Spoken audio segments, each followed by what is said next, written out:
Hey guys, tonight we're slipping back into a world where beauty was currency, glamour was armour, and every single curl took 20 minutes to set. We're talking about 1950s America, specifically what being beautiful actually cost a woman every single week. Not just dollars, though there were plenty of those, but hours, energy, rituals, and a level of dedication that would make modern skincare routines look like a coffee break. Before we drift in, take a second to like the video and subscribe, but only if this strange corner of nostalgia and history genuinely speaks to you. And a huge thank you to the viewer who suggested this topic. Your ideas truly shape what we explore here, and that means everything. Drop a comment telling me where you're listening from and what beauty ritual you're secretly grateful you do not have to do anymore. I know someone out there is thanking the universe they were not born in the era of pin curls and girdles.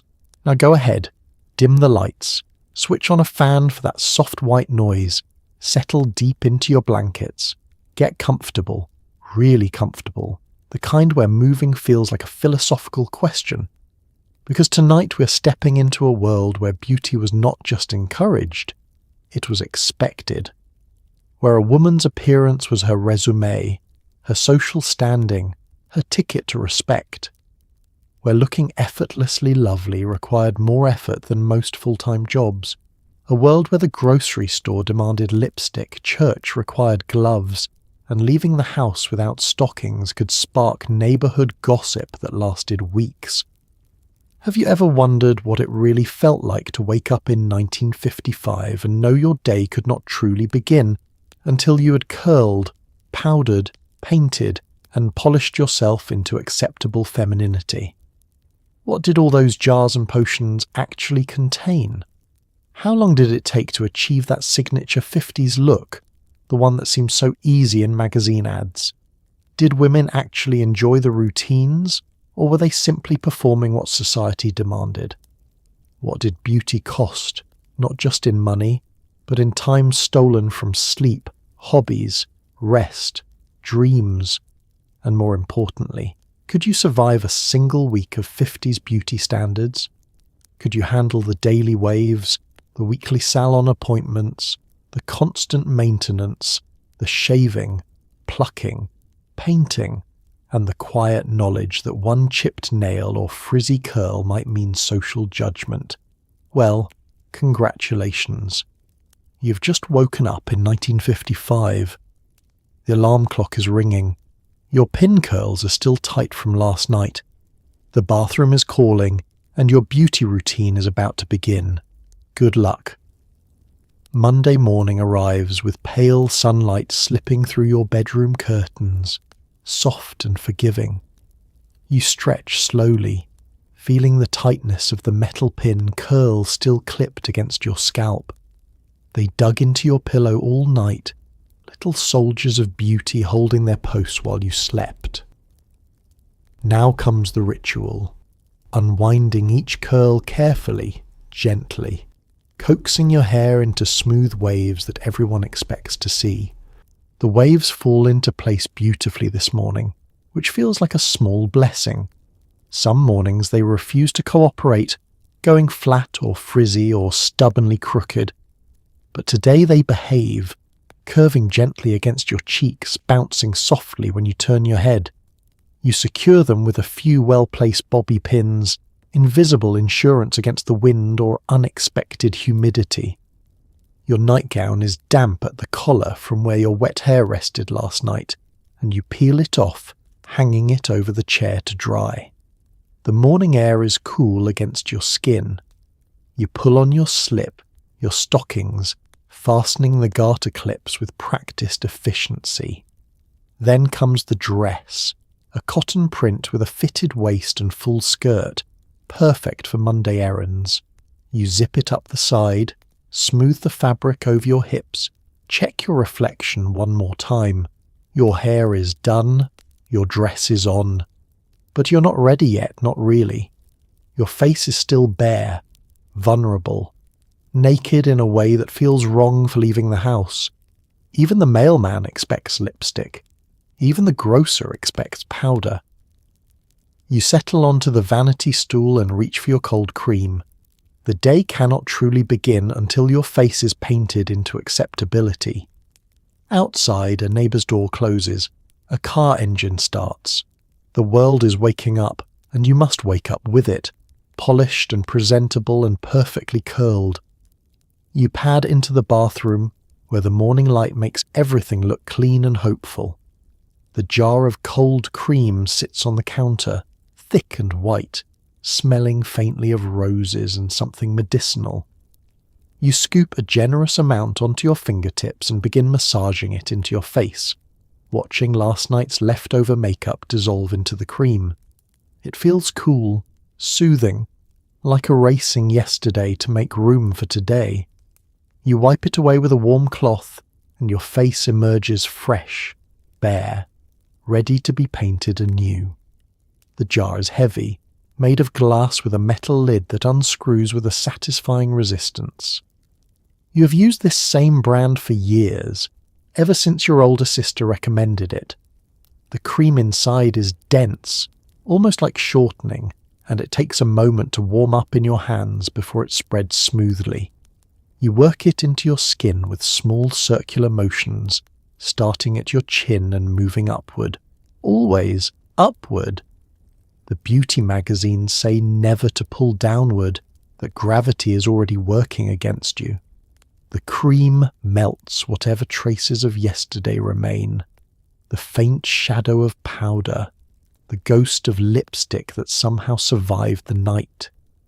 You watch your reflection blur and soften as the white cream covers your face, transforming you temporarily into someone featureless, anonymous. It is almost peaceful, this brief moment of erasure before the rebuilding begins. You run the tap until the water is warm but not hot, then wet a washcloth and wring it out. The cloth is soft from years of washing, thin in places but still serviceable. You press it against your face, feeling the heat open your pores, then wipe away the cold cream in long, gentle strokes. The cloth comes away dingy with dissolved makeup and the natural oils your skin produced overnight. You rinse it, wring it again, wipe once more until your face feels clean, almost squeaky. Your skin looks pink and new in the mirror, slightly raw from the rubbing but refreshed. You pat it dry with a towel, careful not to pull or drag. Your face feels tight, thirsty, waiting for the next layer of care. The cold cream bottle promises it nourishes while it cleanses, but you know better. Nothing truly nourishes except the moisturizer that comes next, the thicker cream that will seal everything in. But first, you splash your face with cool water one more time, a little shock to wake yourself up fully. The water is cold enough to make you gasp softly, and you feel your skin tighten in response. You have heard that cold water closes your pores, keeps your complexion smooth and firm. You're not sure if it is true, but you do it anyway because your mother did, and her mother before her. You reach for the hand towel hanging beside the sink and press it gently against your face, blotting rather than rubbing. Your reflection shows a woman stripped down to her essentials. No artifice, no armour, just skin and bone and the faint dark circles under your eyes that never quite disappear no matter how much sleep you get. This is the most honest your face will be all day. In a few minutes it will be covered in foundation and powder and rouge, shaped into the version of yourself that the world expects to see. But right now, in this quiet bathroom moment, you are just you, clean, bare, waiting. You screw the lid back onto the cold cream jar and set it precisely in its spot on the counter. Everything has its place. Order, you have learned, is just another form of beauty. Your skin drinks in the moisturizer you pat gently across your cheeks, forehead, and neck. The lotion is thick, almost greasy, but the beauty columns insist it prevents wrinkles, and you believe them because what else can you do? After it sinks in, you reach for the pressed powder compact, the one with the little puff inside. You dab it across your face, smoothing away any shine, creating that matte porcelain finish that photographs so beautifully. The powder smells faintly of violets. It settles into your pores like a soft veil. The moisturizer comes in a pink jar with elegant script across the label, promising youth and radiance in equal measure. You unscrew the lid and dip 2 fingers into the cream, scooping out just enough to cover your face and neck. It is heavy, substantial, the kind of cream that sits on your skin for a moment before your body heat allows it to melt and absorb. You dot it across your forehead, cheeks, chin and nose, then blend it outward in smooth strokes. The motion is gentle, almost reverent. You've been warned repeatedly never to pull or tug at your face, that rough handling causes sagging and premature aging. So you pat and press and smooth with the lightest touch you can manage, treating your face like something fragile and precious, which you suppose it is. Your face is your fortune, or at least that is what the magazines tell you. A woman's appearance is her calling card, her first impression, her most valuable asset. You work the cream down your neck all the way to your collarbones, because necks age too, and a beautiful face atop a wrinkled neck betrays your secrets. The moisturizer leaves your skin looking slightly damp, almost dewy, but that will fade as it absorbs. You give it a moment, studying your reflection, waiting for the shine to settle. While you wait, you organize the items on your vanity. Lipsticks lined up by color, powder compact positioned just so, perfume bottles arranged from tallest to shortest, everything in its place, everything within easy reach. Your vanity is your command center, the place where you transform from ordinary to acceptable every single day. Now comes the powder. You flip open the compact, revealing the pressed cake inside, pale and smooth as silk. The little velour puff sits nestled in its compartment, soft and clean. You press it against the powder, then tap it once to release the excess, and begin applying it to your face with light dabbing motions. The powder clings to the moisturizer, creating a smooth, matte surface that erases any remaining shine. You powder your forehead, your nose, your chin, your cheeks. You blend it down your neck so there is no visible line of demarcation. The transformation is subtle but unmistakable.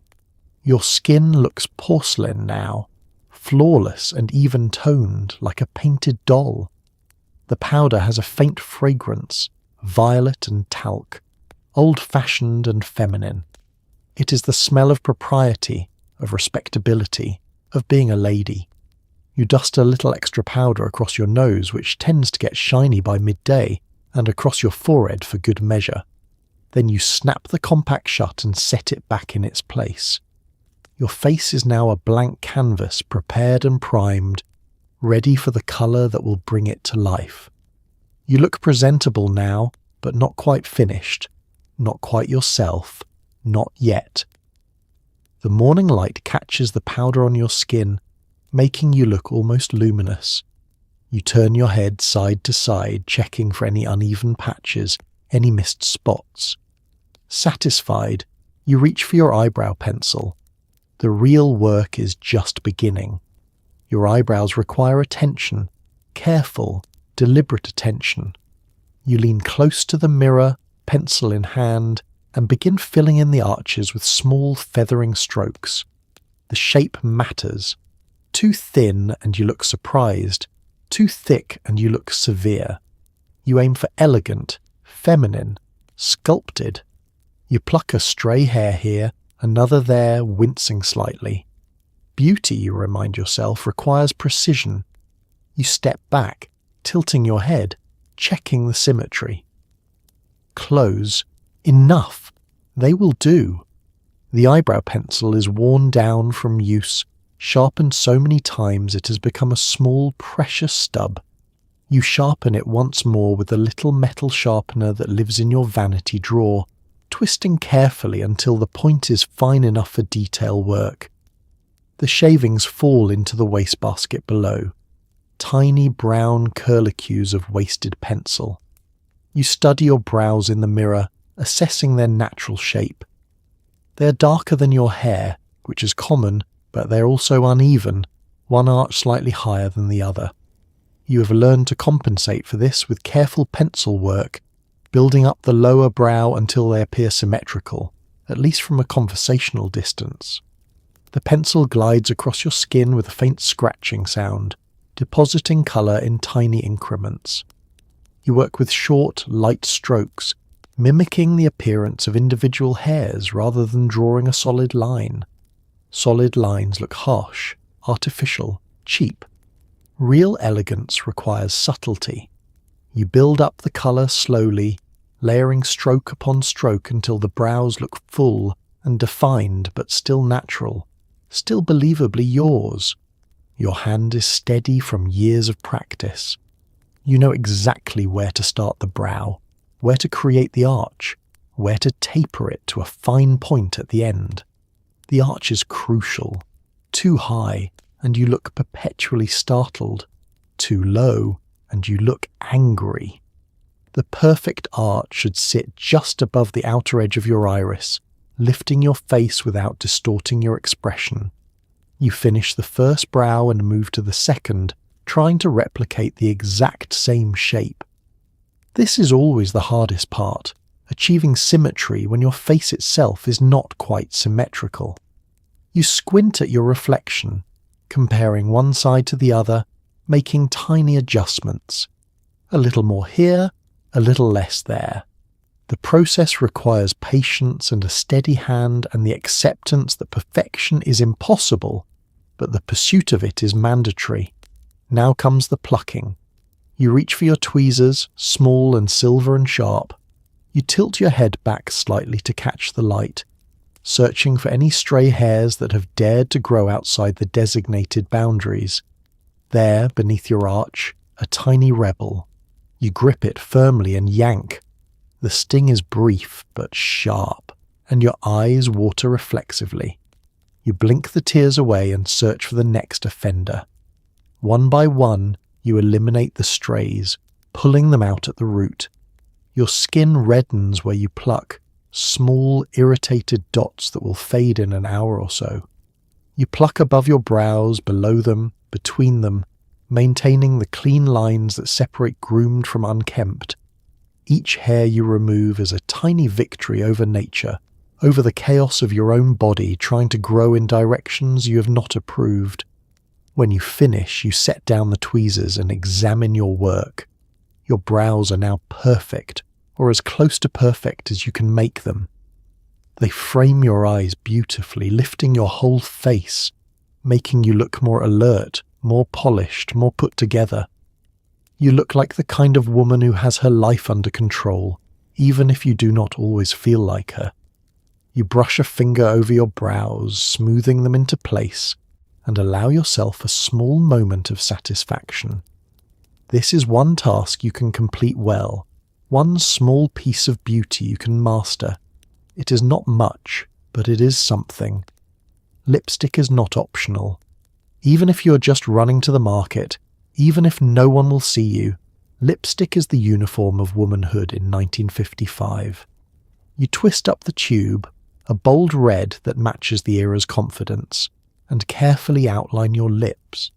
Then you fill them in, pressing your lips together, blotting on a tissue, applying a second coat for staying power. The colour transforms you, makes you look awake, alive, ready. You check your teeth in the mirror. Perfect. You're ready to face the day. The lipstick tube is smooth and heavy in your hand, the metal casing cool against your palm. You have 3 or 4 lipsticks in rotation, but this red is your favourite, your signature. It is called something romantic like Scarlet Sunrise or Crimson Kiss, names designed to make you feel glamorous just by owning them. You twist the base and the lipstick emerges slowly, its tip worn down into a slanted edge from repeated use. You lean close to the mirror, so close your breath fogs the glass slightly, and begin with the upper lip. The key is precision. You follow the natural line of your Cupid's bow, that little dip in the center, accentuating it slightly to make your lips look fuller. The colour goes on smooth and waxy, gliding across your skin and leaving a bold trail of red in its wake. You have learned to steady your hand by resting your elbow on the vanity, using your pinky finger as a brace against your chin. Any wobble, any slip, and you will have to wipe it away and start over. The line must be clean, crisp, deliberate. Messy lipstick suggests carelessness, and carelessness suggests a lack of self-respect, or so your mother always said. The lower lip is easier, one smooth stroke from corner to corner, following the natural curve. You fill in the rest of your lips with careful precision, staying just inside the lines you've drawn, making sure every bit of lip is covered in that bold, unapologetic red. When you finish, you press your lips together gently, spreading the colour evenly, then pull them apart with a soft smacking sound. Now comes the blotting. You reach for a tissue from the box on your vanity, fold it once, and press it between your lips. The tissue absorbs the excess oil and wax, leaving behind a stain of red and a faint imprint of your mouth, a ghost kiss. You examine the tissue for a moment before tossing it into the wastebasket, then check your reflection again. The colour is lighter now, more natural, but still vivid enough to define your face. But one coat is never enough. Lipstick fades, feathers, disappears over the course of a day.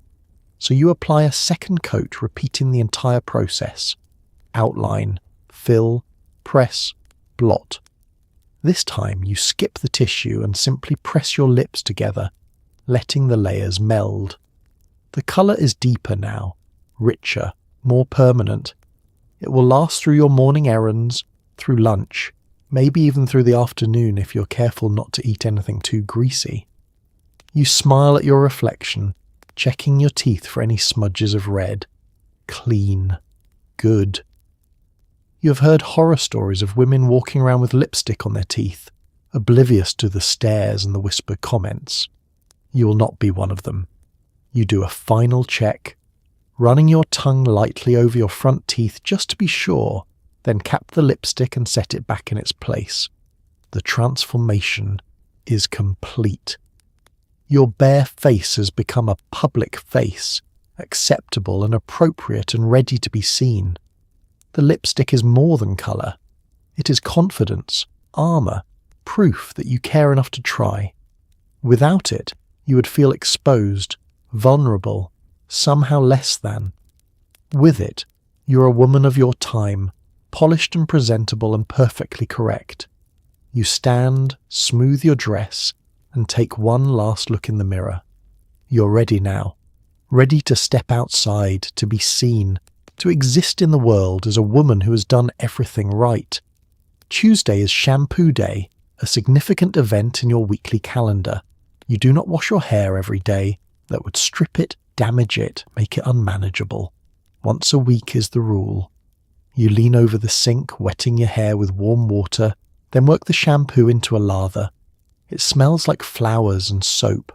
You rinse carefully, then apply the creme rinse, letting it sit for a moment before rinsing again. Your hair feels clean, slippery, ready to be set. The bathroom is warm from the steam rising off the water, and you've tied an old towel around your shoulders to protect your housecoat. You turn on the tap and wait for the water to reach the right temperature, not too hot, or it will strip your hair, not too cold, or it will not clean properly. You test it with your fingers, adjusting until it feels just right. Then lean forward over the sink, bending at the waist. The water rushes over your scalp, heavy and warm, soaking through your hair until it plasters against your head. You run your fingers through it, making sure every strand is wet, then reach for the shampoo bottle. The label promises shine and manageability, and you believe it because you need to believe in something. You squeeze a small amount into your palm, barely a tablespoon, because the shampoo is expensive and must last. You work the shampoo into your hair with firm, circular motions, your fingertips massaging your scalp. The shampoo transforms into a thick lather, white and foamy, smelling of gardenias and something vaguely chemical. You scrub thoroughly, paying special attention to your hairline and the nape of your neck where oil tends to accumulate. Your hair squeaks slightly under your fingers, a sign that it is getting clean. Rinsing takes time. You let the water run through your hair, lifting sections to make sure all the suds wash away. Any shampoo left behind will leave your hair dull and sticky, so you rinse and rinse, bending awkwardly over the sink until your back begins to protest. Finally, the water runs clear, and you squeeze the excess from your hair, wringing it out like a washcloth. Now comes the crème rinse, a thick, slippery conditioner that will make your hair soft enough to comb. You apply it generously, working it through from roots to ends, and let it sit for a minute or two while you catch your breath. Your back aches from bending. Water has dripped down your neck and soaked the towel. But this is necessary. This is the price of beauty. You rinse again, thoroughly, until your hair feels smooth and weightless under the water. When you finally turn off the tap and straighten up, your hair hangs heavy and wet down your back, dripping onto the towel. You wrap another towel around your head, turban style, and squeeze gently to absorb the excess water. Your reflection in the mirror shows a woman with a towel wrapped around her head and a slightly flushed face from all the bending and heat. Your hair is clean, truly clean, for the first time in a week. It feels virtuous somehow, like you have accomplished something important. Now comes the hard part, the setting, the hours of drying, the patience required to transform wet hair into the smooth waves that society demands. But for now, you sit on the edge of the tub and catch your breath, feeling the dampness seep through the towel and the coolness of the bathroom air on your warm face. Shampoo day is exhausting, but it is also satisfying, a ritual that marks the passage of your week. Wet hair must be set immediately, or it will dry into chaos. You section your hair carefully, combing each piece smooth, then roll it around your finger into a tight little curl. You secure it with a bobby pin, then move to the next section. The process takes time, patience, focus. Your scalp begins to ache from the tension of the pins, but you keep going. Each curl is a small promise that tomorrow you will look polished, put together, beautiful. You cover your head with a scarf and go about your day, pins pressing gently into your skull. You sit at your vanity with a rat-tail comb, a jar of setting lotion, and a small box full of bobby pins. Your hair is still damp, combed straight back from your face, and you work quickly before it begins to dry. The setting lotion is thin and watery, and you pour a small amount into your palm, then smooth it through a section of hair. It smells faintly medicinal, sharp and clean, and it makes your hair feel sticky and stiff. You start at the front, taking a small section of hair about an inch wide. You comb it smooth, wrap it around your index finger, then slide your finger out carefully, leaving a perfect little coil. You flatten it against your scalp and secure it with 2 bobby pins crossed in an X. The pins bite into your scalp slightly, but you ignore the discomfort. Beauty requires sacrifice. 1 curl done. Dozens more to go. You work systematically, moving from the front to the sides to the back, creating row after row of neat little curls. Each one must be the same size, rolled in the same direction, pinned at the same tension. Any variation will show tomorrow when you brush it out, leaving your waves uneven and sloppy. You have learned this through trial and error, through mornings where your hair refused to cooperate and you had to start all over again. Your arms begin to ache from holding them up. Your fingertips are wrinkled from the wetness. Your scalp protests as each new pin goes in, adding to the growing constellation of pressure points across your head. But you keep going, methodical and focused, because this is what you do every single Tuesday. This is what every woman you know does every single Tuesday. This is simply life. The setting lotion dries on your fingers, leaving them sticky and stiff. You wipe them on a towel between sections, but the stickiness returns immediately. The jar of lotion is nearly empty, and you make a mental note to buy more next time you're at the drugstore. You cannot run out. Running out would mean chaos. When you reach the back of your head, the curls become harder to place. You work by feel, trying to keep them evenly spaced and properly secured. You twist around, trying to see what you're doing in the mirror, but the angle is impossible. You do your best, trusting muscle memory and years of practice. Finally, mercifully, the last curl is pinned. Your entire head is covered in tight little spirals, each one held firm against your scalp by crossed bobby pins. You look ridiculous, you know this, but no one will see you like this except your husband, and he has long since stopped commenting on your beauty routines. You reach for your scarf, a square of silk printed with flowers, and tie it over your head, covering the pins. The scarf will protect the curls and keep them from getting mussed as you move through your day. You tuck the ends in carefully, check your reflection one last time, and stand up slowly. Your scalp throbs faintly. Your neck is stiff. But your hair, when it dries, will be perfect. And that, in the end, is all that matters. Wednesday means shaving your legs, a ritual that takes longer than you would like.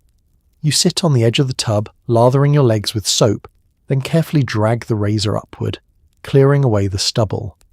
The razor is dull. It tugs slightly, but you keep going. Smooth legs are non-negotiable. Stockings show everything, every missed patch, every nick. You rinse, pat dry, and inspect your work. Smooth. Acceptable. You apply lotion, and your legs gleam softly in the bathroom light. The bathroom is cool this morning, and goosebumps rise on your legs as you hike up your skirt and sit down on the closed toilet lid. You have a basin of warm water at your feet, a bar of soap, and your razor, a simple metal affair with a single blade that you have used too many times already. You should replace it. You know this. But razors cost money, and money is always a consideration. You dip the bar of soap into the water and work up a lather between your hands, then smooth it over your right leg from ankle to thigh. The soap is slippery and white, and it covers your skin in a thin, foamy layer. You set the soap aside and pick up the razor, testing its weight in your hand. The first stroke is always the most nerve-wracking.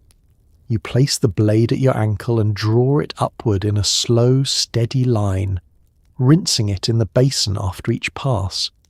The razor scrapes against your skin with a faint rasping sound, clearing away the dark stubble that has been accumulating since last week.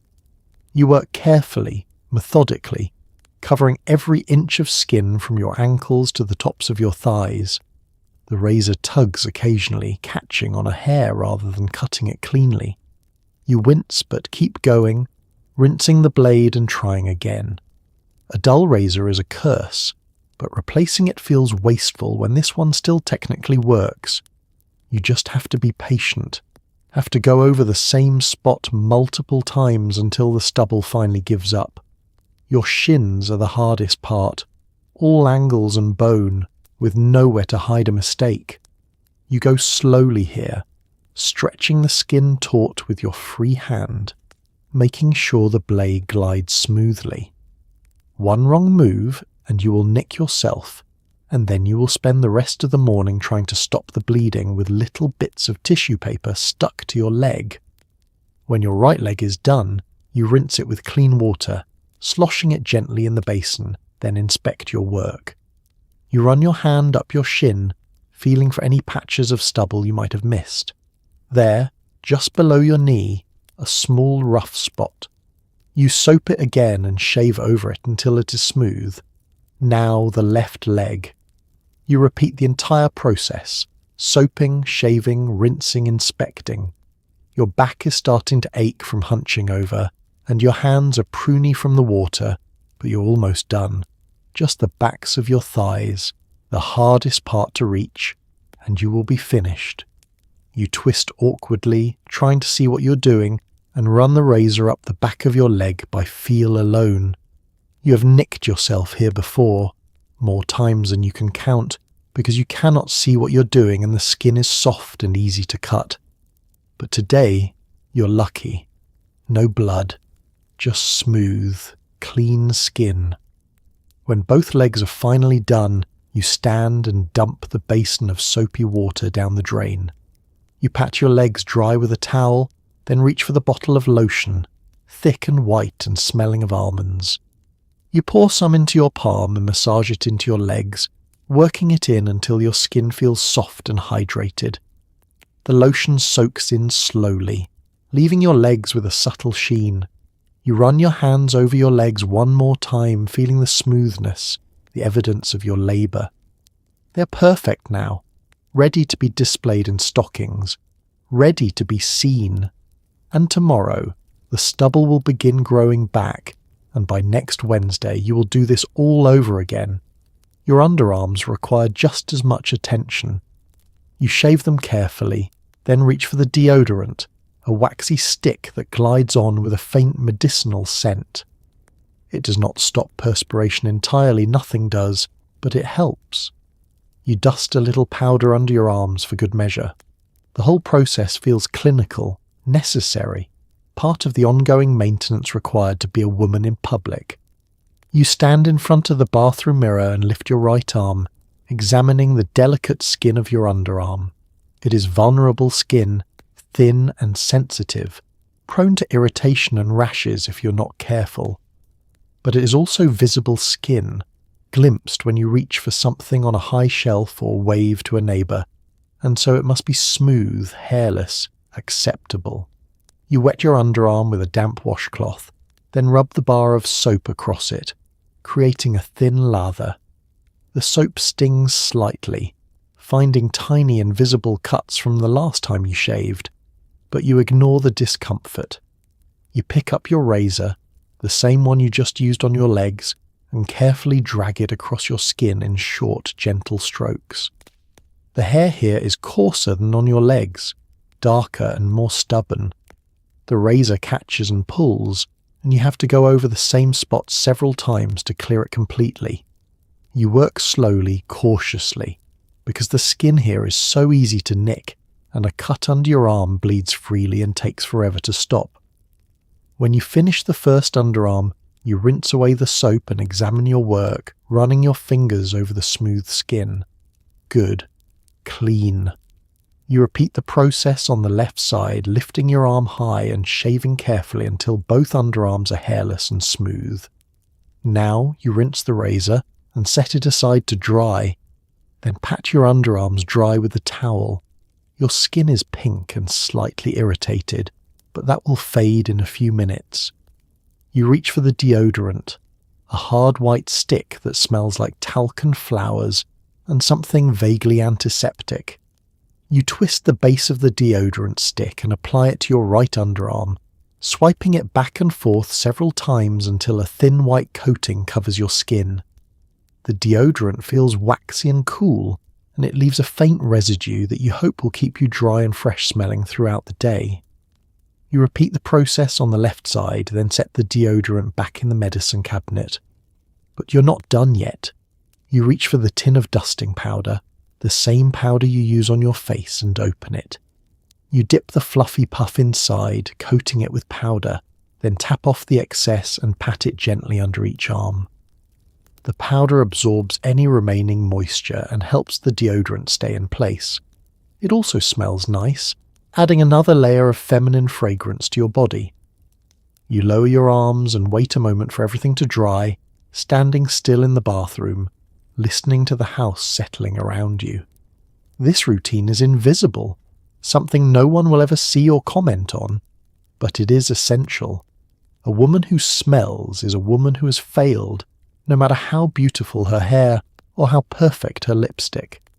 You pull your housecoat back on and go about your day, arms smooth and dry and hopefully fresh, protected by layers of soap and deodorant and powder. It is not glamorous work, this maintenance of the body, but it is constant, necessary, quietly demanded by a world that expects women to be clean and smooth and odourless, always. Thursday afternoon is manicure time. You settle at the kitchen table with your supplies: nail file, cuticle stick, polish remover, base coat, colour, top coat. You file your nails into smooth ovals, push back your cuticles, and wipe each nail clean.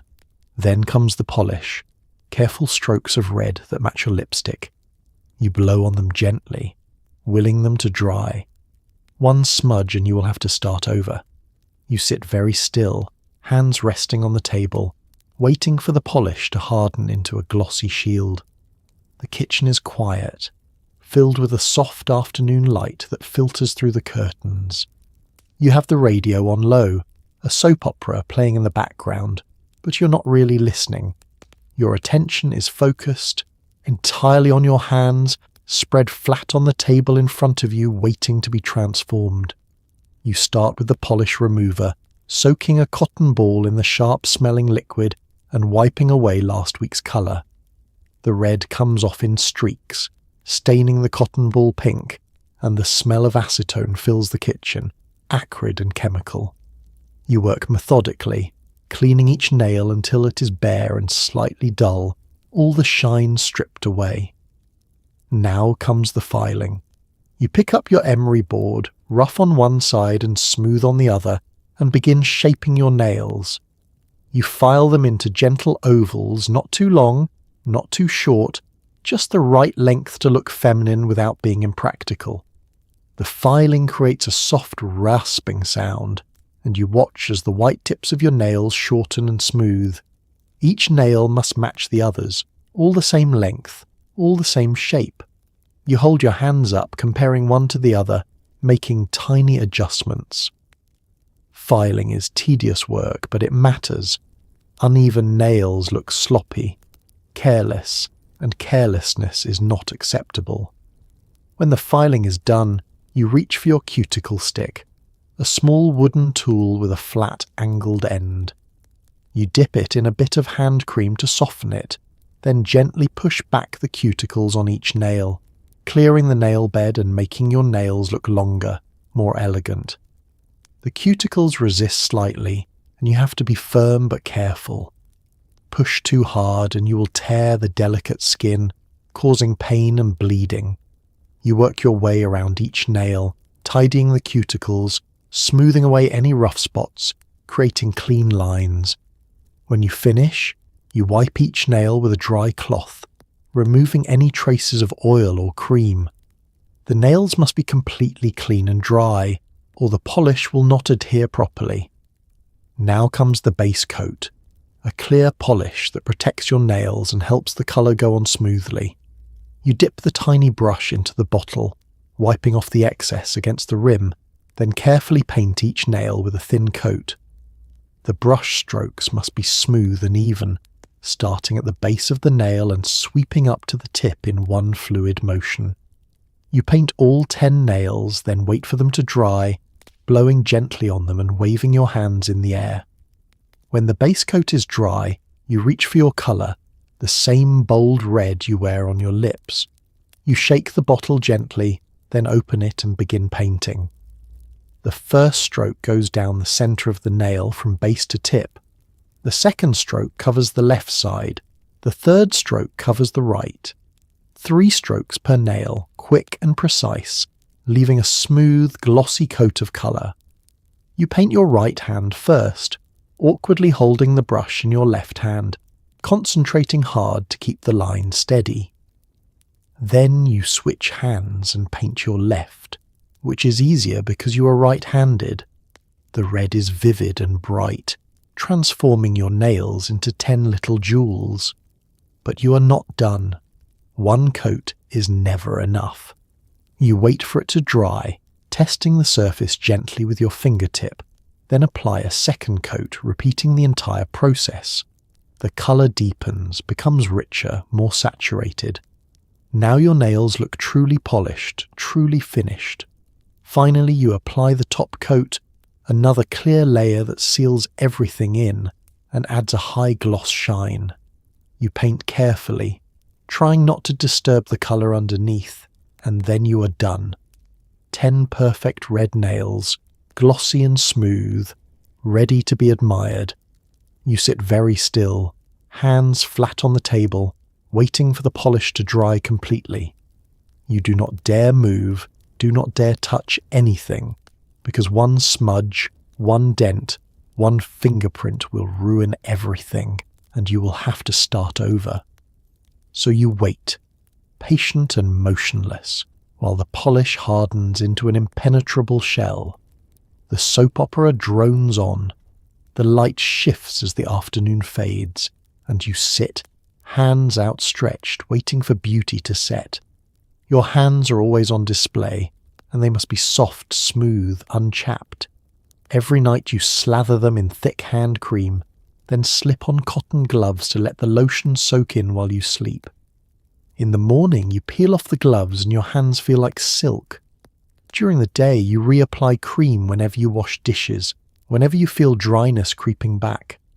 Rough hands are unacceptable. They tell the world you do not care. The hand cream lives on your nightstand within easy reach, because applying it is the last thing you do before turning off the lamp. The jar is heavy, glass with a metal lid, and the cream inside is thick enough to stand a spoon in. It smells of lanolin and roses, a cloying sweetness that will fill your bedroom as you sleep. You unscrew the lid and dip 2 fingers into the cream, scooping out a generous amount. It is cold and dense, almost greasy, and it takes effort to warm it between your palms before you can spread it properly.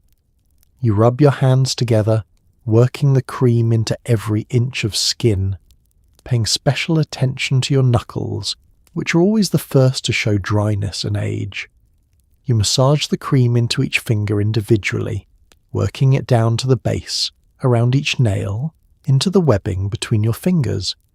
You rub it into your palms, your wrists, the backs of your hands where veins show blue beneath thin skin. The cream sits on your skin for a moment, thick and white, before your body heat allows it to absorb. When your hands are thoroughly coated, slippery and glistening, you reach for the cotton gloves that wait folded on your nightstand. They are white, soft from many washings, slightly yellowed with age and use. You work your fingers into the right glove first, tugging it up to your wrist, then the left. The gloves feel strange, confining, but you've grown used to them over the years. The purpose of the gloves is to seal in the moisture, to force the cream deep into your skin while you sleep. Without them, the cream would simply rub off on your sheets, wasted. With them, you wake each morning with hands that feel brand new, soft as a child's, smooth and pale and perfect. You lie back against your pillows, hands resting awkwardly on top of the covers. The gloves make everything difficult. You cannot scratch an itch. You cannot adjust your hair. You cannot touch your face without feeling the strange, muffled barrier of cotton. But this is the price, and you pay it willingly. During the day, the ritual continues in smaller doses. Every time you wash dishes, submerging your hands in hot, soapy water, you feel the moisture being stripped away. So afterward, you dry your hands thoroughly and reach for the hand cream again, rubbing a small amount into your skin. You keep a tube of cream in the kitchen, another in the bathroom, a small tin in your purse for emergencies. Your hands must always be soft. They are judged constantly, noticed when you hand change to the grocer, when you shake hands at church, when you gesture while talking. Rough hands suggest hard labour, poverty, carelessness. They suggest you do not know how to take care of yourself, that you do not value your femininity, so you apply cream after every washing, after every chore, after every moment that threatens to dry your skin. You rub it in thoroughly, massaging until it disappears, leaving only softness behind. Your hands become your project, something you tend and protect and preserve. At night, you slip on the gloves again and surrender to the routine. And in the morning, when you peel them off and examine your hands in the daylight, you feel a small surge of satisfaction. They are perfect, these hands, soft and smooth and entirely acceptable. They tell the world you care. They tell the world you are trying. They tell the world you're a lady, and that in 1955 is everything. Friday is salon day, the most important beauty appointment of the week. You walk into the salon, and the familiar smell of chemicals, hairspray and perfume wraps around you like a warm blanket. Your stylist greets you by name, leads you to the chair, and begins the process of transforming your pin curls into smooth, perfect waves. The dryer roars. The rollers are hot. You flip through magazines, waiting, trusting. When she finishes, you look in the mirror and see the woman you're supposed to be. The bell above the salon door chimes as you enter, and immediately the noise surrounds you. Hairdryers humming, women chattering, scissors snipping, water running in sinks. The salon is crowded on Friday afternoons, every chair occupied, every stylist moving efficiently from client to client. This is where the women of your neighbourhood come to be remade, refreshed, restored. Your stylist, Dorothy, waves you over with a smile. She's a small woman with permanently waved hair of her own and hands that smell perpetually of perm solution. She has been doing your hair for 3 years now, and she knows exactly what you like, exactly how tight to set the curls, exactly how much height you want at the crown. You settle into the vinyl chair, and Dorothy drapes a cape around your shoulders, snapping it closed at the back of your neck. She runs her fingers through your hair, assessing what she has to work with. Your pin curls have held up well this week, she says approvingly, and you feel a small flush of pride. She combs your hair out gently, and it falls in soft waves that are already pretty, but not pretty enough. Not salon perfect. She sections your hair and begins rolling it onto curlers, the big metal ones with the brush bristles inside. Each section gets misted with setting lotion, combed smooth, then wrapped around a curler and clipped into place. The curlers are heavy, pulling at your scalp, and you feel the familiar ache beginning already. But this is normal. This is what beauty feels like. When your entire head is covered in curlers, Dorothy wheels over the hairdryer, a massive dome that lowers over your head like a space helmet. She adjusts the temperature, turns it on, and the roar fills your ears, drowning out the chatter around you. The heat is intense, almost unbearable at first, and you feel your scalp begin to sweat beneath the curlers. You reach for a magazine from the stack on the table beside you. Movie stars smile up at you from glossy covers, their hair impossibly perfect, their lives impossibly glamorous. You flip through articles about how to please your husband, how to lose 10 pounds, how to make your home more inviting. The words blur together under the heat and noise. Time passes slowly under the dryer. Your neck grows stiff from holding still. Your scalp itches, but you cannot reach it through the curlers and the dome. Sweat trickles down your temples. You shift in your chair, trying to find a more comfortable position, but there is no comfort here, only endurance. Finally, mercifully, Dorothy lifts the dome. She touches a curler to test if it is dry, then begins removing them one by one. Your hair springs free in tight coils, bouncing against your head like little springs. You look ridiculous, you know this, but Dorothy has seen it all before. She does not even blink.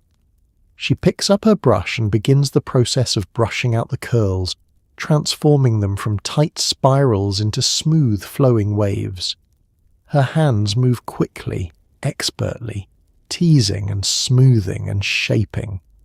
She works section by section, and gradually you watch your reflection in the mirror change, transform, become the woman you recognize as your public self. When she finishes, she holds up a hand mirror so you can see the back. The waves are perfect, glossy and smooth, catching the light beautifully. You nod your approval, and she sprays your hair with a thick cloud of hairspray, sealing everything in place. The spray settles over your hair like a helmet, stiff and protective. You stand, pay Dorothy, leave her a tip, and walk out into the afternoon sunlight feeling renewed. Your hair is perfect now. It will stay perfect until Tuesday, when you wash it and start the whole cycle over again. But for now, for this moment, you are beautiful.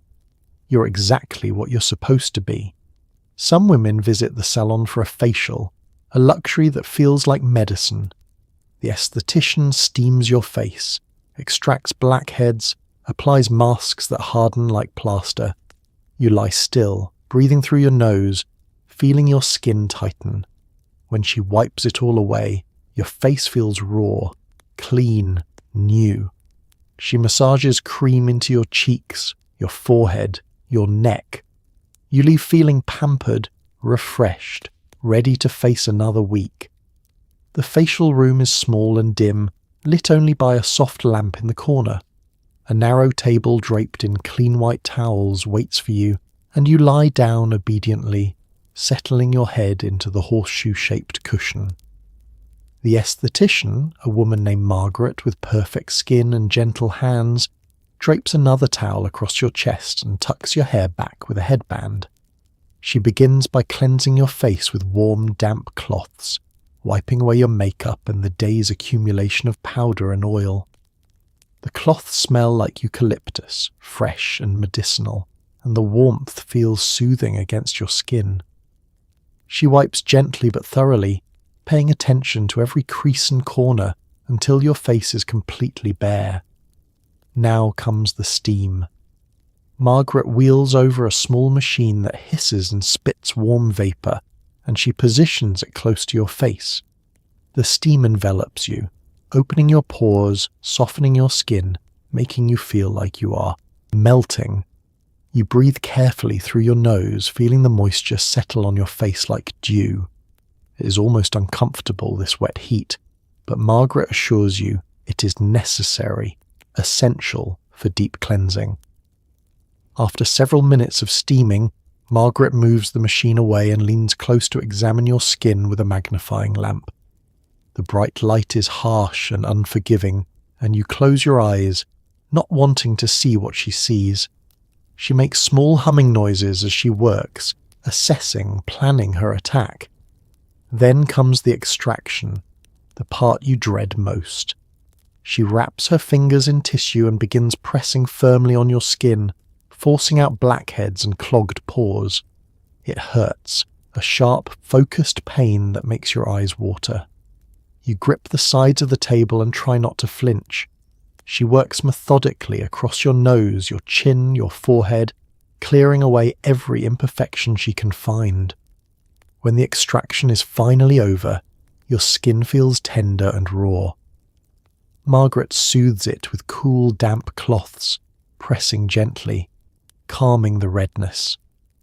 Then she reaches for the mask, a thick green paste that smells like clay and mint. She applies it with a brush, spreading it evenly across your face and neck, avoiding only your eyes and mouth. The mask is cold at first, but as it dries, it begins to tighten, pulling your skin taut. You feel your face hardening into a smooth, immobile shell. You cannot smile, cannot frown, cannot move your face at all. You simply lie still and breathe, feeling the mask do its work, drawing out impurities, tightening pores, refining your complexion. Margaret leaves you alone for 10 minutes while the mask sets completely. The room is quiet except for the soft hum of the steamer cooling down. You stare at the ceiling and try not to think about how strange you must look. Face covered in green clay, immobile as a statue.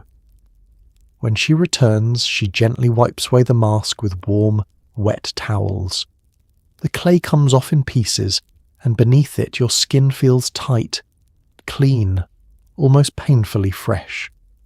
She applies a toner that stings slightly, then a rich moisturizer that she massages into your skin with slow circular motions. Her hands are warm and skilled, and the massage feels heavenly after the discomfort of the extraction. She works the cream into your cheeks, your forehead, your temples, her fingers applying just the right amount of pressure.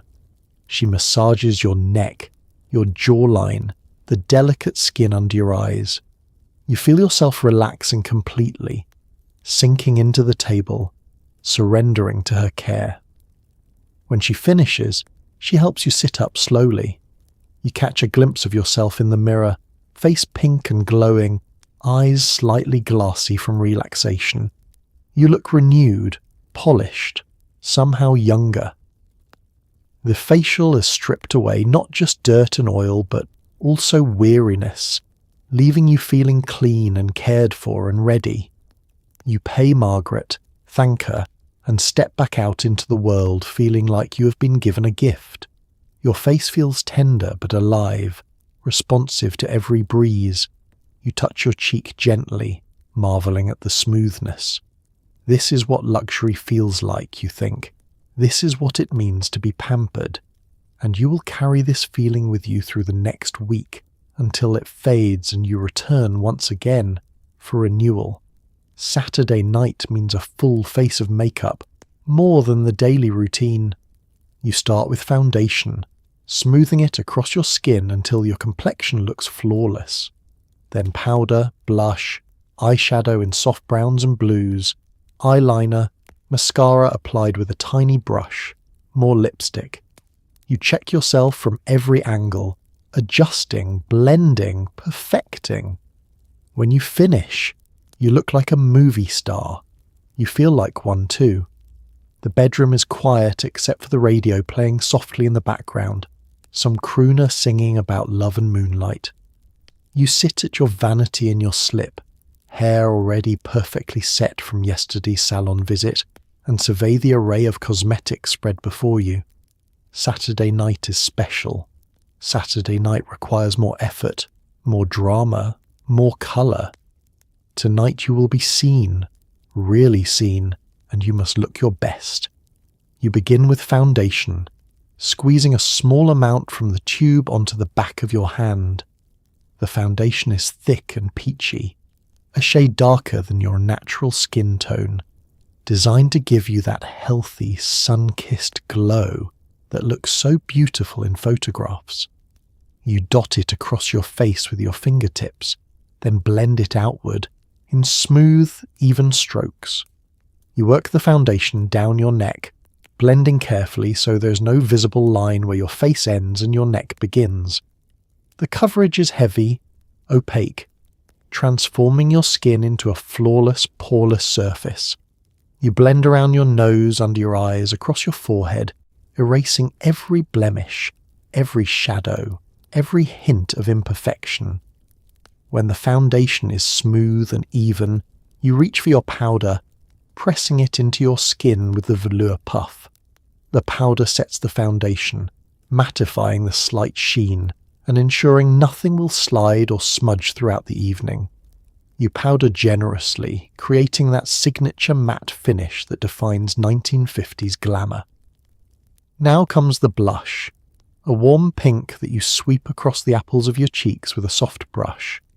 You smile at yourself in the mirror to find the exact spot where the colour should go, then blend upward toward your temples.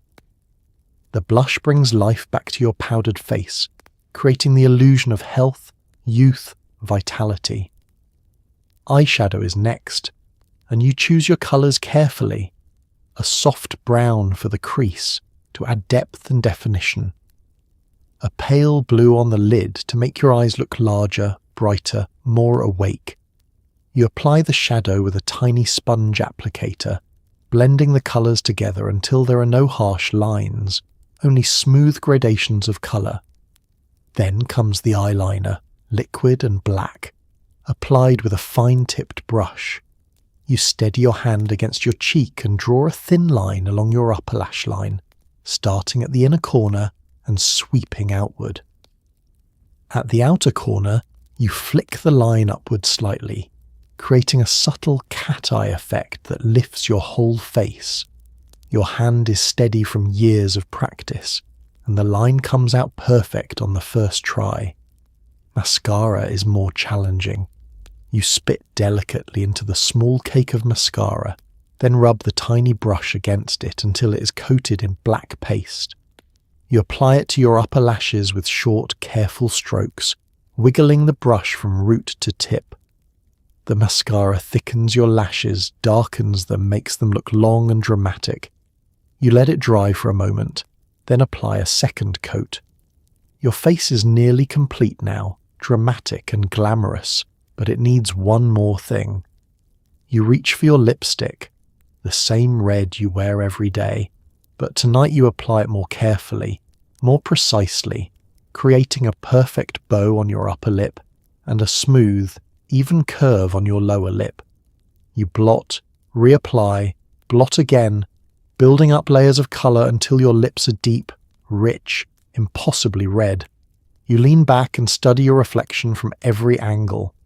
Front view, perfect. Three-quarter view, perfect. Profile, perfect.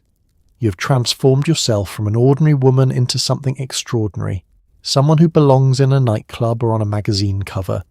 Your face is a work of art, carefully painted, precisely executed, flawless. You stand and slip into your dress, a fitted black number with a sweetheart neckline and a full skirt. You step into your heels, fasten your pearls around your neck, and take one final look in the mirror. You look like a movie star, and tonight, just for a few hours, you will feel like one too. Perfume is the final touch, the invisible accessory that completes your look. You dab it behind your ears, on your wrists, at the base of your throat. The scent blooms around you, floral and sweet. You smooth your dress, check your stockings for runs, adjust your hair one last time. You are ready. You are beautiful. You are exactly what the world expects you to be. The perfume bottle sits on your vanity like a small piece of jewellery, glass and gold, elegant in its simplicity. You remove the stopper carefully, and the scent escapes immediately, filling the room with its heady sweetness. It is an expensive perfume, a Christmas gift from your husband, and you use it sparingly, only for special occasions. You touch the glass stopper to the pulse point behind your right ear, then the left. The perfume is cool against your skin, and you feel it settle there, warming with your body heat. You dab it on the inside of each wrist, then press your wrists together gently, transferring the scent. Finally, you touch the stopper to the base of your throat, that soft hollow between your collarbones where your pulse beats visibly beneath the skin. The fragrance unfolds slowly, the sharp alcohol note fading quickly to reveal the flowers beneath. Jasmine, rose, gardenia, something else you cannot quite name. It is a grown woman's perfume, sophisticated and confident, nothing girlish or innocent about it. It announces your presence before you enter a room, lingers after you leave, marks you as someone worth noticing. You replace the stopper carefully and set the bottle back in its place, then step back to examine your full reflection in the mirror. You smooth your dress over your hips, checking that the zipper is straight, that the seams sit properly. The dress fits perfectly, hugging your waist, skimming over the girdle that shapes your body into the era's ideal silhouette. You turn to check your stockings, craning your neck to see the seams running up the back of your legs, straight. Good. You run your hands down your thighs, checking for any snags or runs, any imperfections that might betray you. The stockings are intact, smooth and sheer, the seams perfectly aligned. You adjust your garter belt slightly, making sure everything is secure. Now you check your hair, patting it gently, making sure every wave is still in place. The hairspray has set it into an immobile shell, and it does not move when you touch it. You tuck one small strand behind your ear, securing it with a bobby pin hidden beneath the waves. Your hair is perfect, exactly as it was when you left the salon yesterday. Your jewellery is simple: pearls at your throat, pearl earrings clipped to your ears. You adjust the necklace so the clasp sits at the back of your neck, hidden beneath your hair. The pearls glow softly against your skin, elegant and classic, exactly right. You slip your lipstick into your small black purse, along with a handkerchief, a compact for touch-ups, and a few folded bills. You snap the purse shut and hold it in your left hand, then turn one more time to check your reflection. Everything is perfect. Your makeup, your hair, your dress, your posture. You look polished, put together, beautiful. You look like the kind of woman who has never had a doubt or a worry, who moves through the world with confidence and grace. You look like the woman you're supposed to be. The perfume continues to bloom around you, subtle but unmistakable. You take a deep breath, feeling it fill your lungs, feeling it become part of you. This is your scent now, your signature, the invisible ribbon that ties your whole look together. You hear your husband calling from downstairs. The car is ready. It is time to go. You take one last look in the mirror, smoothing your dress one final time, touching your hair, checking your lipstick, and then you turn, head held high, and walk toward the door. You're ready. You're beautiful. You're everything they expect you to be. Sunday morning requires a different kind of beauty, modest, respectful, still polished. You apply lighter makeup, softer lipstick, pin a small hat to your curls. You pull on white gloves, check your seams, smooth your skirt. You look in the mirror and see a lady, a woman who belongs in a pew, who will be welcomed and admired. Beauty, even on Sunday, is a form of worship. The morning light filters through your bedroom window, softer than weekday light, gentler. Sunday has its own quality, a stillness that demands reverence. You sit at your vanity and begin your routine, but today everything is scaled back, refined, made appropriate for the Lord's house. Your foundation is lighter today, barely there, just enough to even out your skin tone without looking painted. You blend it carefully, creating the illusion of naturally perfect skin rather than the dramatic glamour of Saturday night. The powder that follows is pressed more lightly, dusted rather than applied, giving your face a soft, natural finish. Your blush is barely visible, just a whisper of colour high on your cheekbones. Sunday is not the day for dramatic cheeks or obvious rouge. Sunday requires subtlety, modesty, the appearance of health rather than artifice. You sweep the brush across your face with a feather-light touch, building colour so gradually it looks like you simply slept well and woke glowing. Your eyeshadow is neutral, a soft taupe that adds definition without drama. No blue, no green, nothing that might be considered bold or attention-seeking. Church is not the place to show off, not the place to compete. Church is where women come together to worship, and your face should reflect humility, grace, devotion. Your lipstick is softer too, a rose pink instead of the bold red you wear during the week. You apply it carefully, blotting thoroughly, building up just enough colour to look finished without looking vain. Your lips should be presentable but not provocative, pretty but not painted. When your face is complete, you reach for your hat, a small pillbox with a half veil that will sit at an angle on your head. You position it carefully, securing it with 2 long hat pins that you slide through your hair and the hat's base. The hat must be secure enough to survive the morning without shifting or tilting, but not so tight that it gives you a headache during the sermon. You adjust the veil so it falls just below your eyebrows, creating a mysterious, elegant shadow across your face. The veil is not meant to hide you, but to frame you, to add an air of sophistication and respectability. You check your reflection from multiple angles, making sure the hat sits properly, that the angle is flattering, that nothing looks crooked or careless. Now come the gloves, white cotton gloves that reach just past your wrists. You work your fingers into them carefully, smoothing the fabric up your arms, making sure there are no wrinkles or bunches. The gloves are fresh from the laundry, crisp and bright, and they make your hands look small and delicate and feminine. You stand and smooth your dress, a modest navy blue with a high neckline and a hemline that falls just below your knees. Nothing revealing, nothing tight, nothing that might cause whispers or judgment.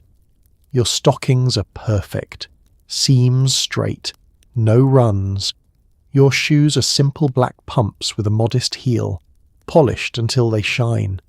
You turn to check your reflection one final time. You see a lady, proper and put together, a woman who respects herself and her community and her God. Your beauty this morning is quieter than your Saturday night glamour, but it is no less carefully constructed. Every detail has been considered, every choice made with intention. Your husband appears in the doorway, ready in his suit and tie, and you gather your purse and your Bible. You take his arm, and together you walk down the stairs and out to the car. As you drive to church, you check your reflection in the visor mirror one last time. Your lipstick is perfect, your hat is secure, your gloves are spotless, you are ready to worship, and you look exactly like a woman who deserves to be there. Before you can dress, you must wrestle yourself into your undergarments. The girdle is first, a tight, unyielding garment that squeezes your waist, flattens your stomach, smooths your hips. You pull it on, tugging, adjusting, breathing shallowly. Then the bra, the stockings clip to the garter belt. You're armoured now, shaped into the silhouette the era demands. You can barely breathe, but you look perfect. You stand in your bedroom in just your slip, steeling yourself for the daily battle with your foundation garments. The girdle lies on the bed like a challenge, pale pink and intimidating, made of a thick elastic and boning that promises to reshape your body into something more acceptable than its natural form. You step into the girdle and begin the process of pulling it up your legs. It resists immediately, the elastic gripping your thighs, the fabric bunching and rolling as you tug it upward. You work it over your hips with effort, yanking and adjusting, smoothing out the wrinkles and folds. The girdle is supposed to go on smoothly, but it never does. It fights you every inch of the way. Finally, you get it over your hips and begin pulling it up to your waist. This is the hardest part. The girdle is so tight, so unforgiving, that you have to hold your breath and suck in your stomach to get it into position. You tug the top edge up over your waist, smoothing it down, making sure it sits flat against your skin. The bones dig into your sides, the elastic compresses your stomach, your hips, your lower back. You take a shallow breath, the only kind possible now, and assess the damage. You look down at yourself.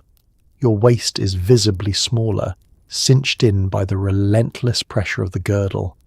Your stomach is flat, pancaked against your body. Your hips are smooth, without any hint of natural curve or softness. You've been shaped, moulded, forced into the fashionable silhouette of the era.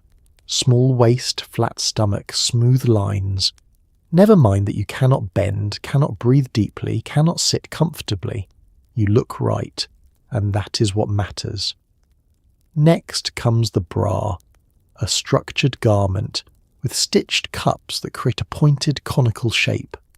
You fasten it at the back, adjusting the straps until they sit properly on your shoulders. The bra lifts and separates, creating the breast shape that is currently fashionable, high, round, decidedly unnatural. You adjust yourself within the cups, making sure everything sits correctly, and then smooth your hands over the fabric, checking that there are no lumps or bulges. Now, For the stockings, you sit carefully on the edge of the bed, conscious of the girdle cutting into your waist, and roll the first stocking up your leg. The nylon is sheer and delicate, prone to runs and snags, and you handle it as carefully as you would handle something precious and fragile. You smooth it up over your knee, up your thigh, until you reach the top. The girdle has garters attached, 4 elastic straps with metal clips dangling from them. You take the front garter on your right leg and clip it to the top of the stocking, making sure the clip grips firmly. Then the back garter. The stockings pull taut, held in place by the tension of the garters. You repeat the process on your left leg, clipping the stockings to the garters, adjusting and smoothing until everything feels secure. You stand slowly, feeling the pull of the garters, the constriction of the girdle, the weight of the bra. You're encased now, armoured in elastic and nylon and structured cotton. Your body is no longer entirely yours. It has been reshaped, reconstructed, made acceptable for public viewing. You walk to the mirror and turn slowly, checking your silhouette. The girdle has erased your natural waist and hips, replacing them with a smooth cylindrical shape. The bra has lifted your breasts into perky pointed cones. The stockings make your legs look smooth and endless. You look like a fashion illustration, a drawing of a woman rather than an actual woman. You can barely breathe. Sitting will be uncomfortable. Bending is nearly impossible. But this is what beauty requires. This is the foundation upon which every outfit is built. This is simply what it means to be a woman in 1955. You reach for your dress, ready to cover this armoured body with something pretty, something that will make all this discomfort worthwhile. Beauty costs money, more than you care to admit. You sit down with your budget book, adding up the expenses, the salon appointment, the new lipstick, the stockings that always seem to run, the cold cream, the powder, the nail polish. It adds up quickly. You sigh, close the book, and remind yourself that this is what it takes. Beauty is not free. It is an investment. Sunday afternoon, after church, after lunch, you sit at the kitchen table with your household ledger spread before you. The ledger is a small bound book with columns for expenses and income, and you keep it meticulously, recording every penny that comes in and goes out. Your husband earns the money, but you manage it, and managing it means making difficult choices every single week. You turn to the page for beauty expenses, a category that grows larger every month. You pick up your pencil and begin adding up this week's costs, writing each item in your careful, neat handwriting. Salon appointment, $3. This is your biggest single expense, but it is not negotiable. You cannot do your own hair to the standard that is expected. You need Dorothy's expertise, her tools, her time. Lipstick, $1.50. You needed a new tube because your old one was worn down to nothing. You chose the same shade you always buy, the one that matches your complexion perfectly, the one that makes you feel confident. Stockings, $2. You bought 2 pairs this week because you had 3 runs in 3 days. Stockings are fragile, expensive, and absolutely essential. You cannot leave the house without them, no matter the weather, no matter the season. Cold cream, 75 cents. Your jar was nearly empty, and you cannot skip even one night of cleansing. Your skin would rebel, breaking out, becoming rough and uneven. Hand cream, 50 cents. The tube in your purse ran out and you needed a replacement immediately. Dry hands are not acceptable. Powder, $1. Your compact was empty and powder is not optional. Shiny skin is not ladylike. Nail polish, 60 cents. You needed a new bottle because the old one had thickened and become difficult to apply smoothly. You add the numbers carefully, double-checking your math. The total is $9.85, nearly $10. Just for 1 week of beauty maintenance, you stare at the number, feeling a familiar tightness in your chest. $10 is a significant amount of money. It could buy a week's worth of groceries. It could cover the electric bill. It could be saved for something important, something necessary. But beauty, you have been told your entire life, is necessary. A woman who does not maintain her appearance is a woman who has given up, who has let herself go, who does not respect herself or her husband or her community. You think about all the things you would like to buy but cannot afford because so much of your budget goes to beauty. A new book, a record for the phonograph, a nicer cut of meat for Sunday dinner. But these are luxuries and beauty apparently is not.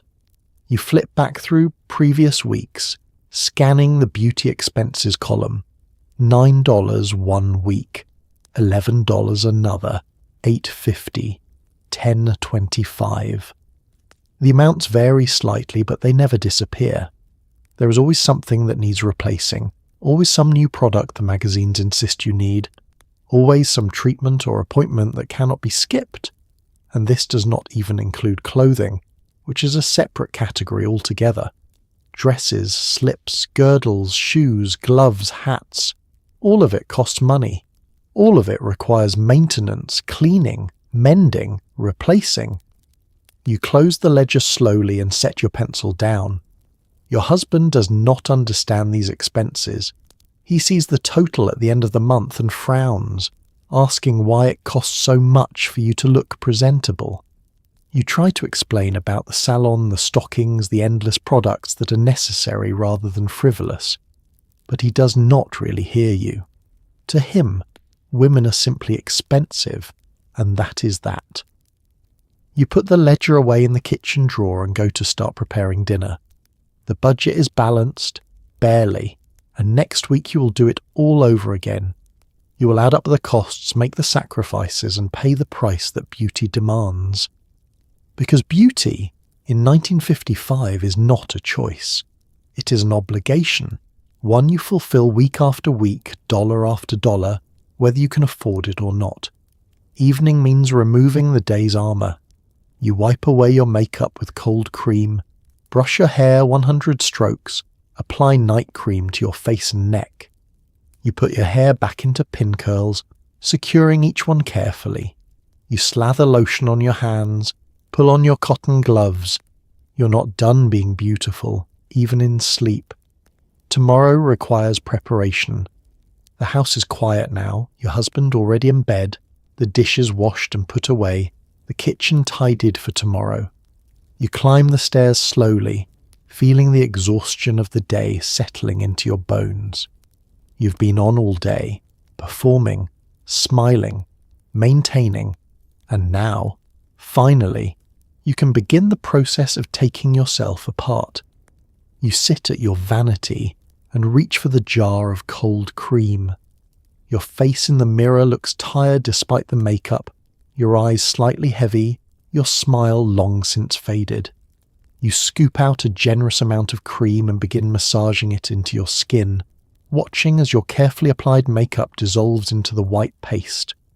Your lipstick smears first, red bleeding into the cold cream, then your powder, your blush, your eyeshadow. Layer by layer your face disappears, and the real you emerges bare and unvarnished and human. You wipe away the cold cream with a soft cloth, taking with it all the colour and glamour and artifice of the day. Your skin looks pale now, slightly pink from the rubbing, and you can see the fine lines around your eyes that the makeup hid, the dark circles that never quite go away. This is your real face, the one no one else sees, and you study it for a moment before reaching for your night cream. The night cream is thick and rich, and you smooth it over your face and neck with gentle upward strokes. It sinks in slowly, leaving your skin feeling heavy and coated. The magazines promise it will prevent wrinkles, keep you young, preserve your beauty while you sleep. You believe them because you must. Now comes your hair. You pick up your brush and begin the ritual of 100 strokes, counting silently as you pull the brush through your hair from root to tip. The brushing is supposed to distribute the natural oils, make your hair shiny and healthy, keep it strong. 50 strokes, 75, 100. Your arm aches by the end, but you finish because skipping even one night feels like failure. Your hair is loose now, hanging around your shoulders, free from hairspray and pins and structure. But it cannot stay this way. You must set it for tomorrow, put it back into pin curls so you will wake with waves instead of chaos. You reach for your comb and your jar of setting lotion and begin the familiar process of sectioning, wetting, rolling, pinning. The pin curls go in more quickly at night than they do after washing, but they still take time, still require focus. You work methodically, creating row after row of tight little spirals, securing each one with crossed bobby pins. The pins dig into your scalp and you know they will ache by morning, but this is simply what must be done. When your entire head is covered in curls, you tie a scarf over them to protect them while you sleep. The scarf is soft, worn thin from nightly use, and you knot it gently under your chin. Finally, you reach for your hand cream, the same thick lotion you use every night. You massage it into your hands thoroughly, working it into every finger, every knuckle, every dry patch of skin. Then you pull on your cotton gloves, sealing in the moisture, protecting your hands while you sleep. You stand and walk to your dresser, catching your reflection in the mirror one last time. You look strange now, face shiny with cream, hair covered in a scarf, hands encased in white gloves. You look nothing like the polished woman who left for church this morning, nothing like the glamorous creature who attended parties on Saturday night. You look tired, ordinary, human. But tomorrow you will wake and do it all again. You will remove the pin curls, apply your makeup, dress your body in its armour of girdles and stockings. You will transform yourself back into the woman everyone expects to see. Because beauty is not something you achieve once and keep.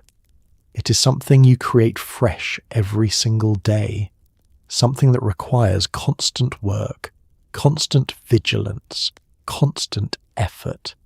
You turn off the lamp and climb into bed beside your husband, careful not to disturb your pin curls. You lie on your back, hands resting awkwardly on top of the covers because the gloves make everything feel strange. You close your eyes. Tomorrow is Monday. The week begins again. Stockings are a constant source of anxiety. They run, they snag, they twist so the seams sit crooked up the back of your legs. You check your seams in the mirror, craning your neck, adjusting them until they are straight. One crooked seam and people will notice. They will judge. You carry an extra pair in your purse just in case. You cannot risk being caught without. Every morning, before you leave the house, you stand with your back to the mirror and crane your neck around to check the seams running up the backs of your legs. The seams are supposed to be perfectly straight, running in a clean line from heel to thigh, but they rarely cooperate. They twist, they wander, they sit slightly off-center, betraying you. You twist to see the right leg first, following the seam upward with your eyes. It looks straight mostly. Maybe a tiny bit crooked at the knee, but that could just be the angle. You adjust it, reaching down to grasp the stocking at your thigh and rotating it slightly, watching as the seam shifts. Better. Not perfect, but better. Now the left leg. You crane your neck, trying to see, and immediately spot the problem. The seam is twisted outward somewhere around mid-calf, veering off course like a road that lost interest in its destination. You sigh and adjust it, pulling the stocking, rotating it, watching the seam slowly realign itself. You check again. Straight now. Finally. But as soon as you take a few steps, you feel the stocking begin to twist again. Something about the way you walk, the way your legs move, causes the stockings to rotate slowly throughout the day. You will have to check them again in an hour, and again after lunch, and again in the afternoon. Maintaining straight seams is a full-time job. You sit on the edge of the bed and examine your stockings more carefully. They are good quality, expensive, but even good stockings are fragile. You inspect them for runs, those devastating little breaks in the nylon that spread quickly if not caught immediately. You see a tiny snag on the inside of your right knee, barely visible, not yet a run but threatening to become one. You touch it carefully, testing whether it will hold or spread. It seems stable, for now. Stockings run for no reason. A rough patch on your shoe, a splinter on a wooden chair, a fingernail that was not filed quite smooth enough.